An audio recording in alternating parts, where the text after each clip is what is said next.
آدم ربایی جرم کمی نیست، اونم یه مأمور اطلاعاتی. اقبال پا قشنگه یادتون من؟ مریض خدا تعالی اسمش گوشم هم نخورده.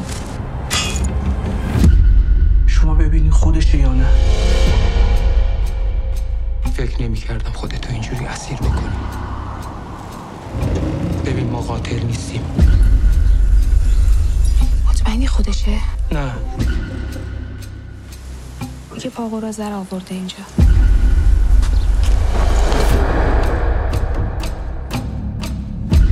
5 سال صبح تا شب تو خواب و بیداری دارم با چشم بسته دست میکشم رو پاش.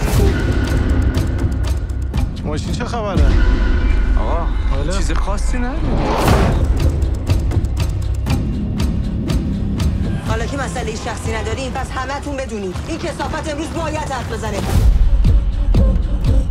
هر چقدر جلوتر بری بیشتر هم فرو میری. آخرش همتون هم غرق میشین.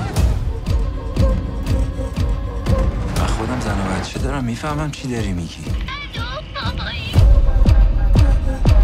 ببین با من چیکار کردی کثافت آشغال.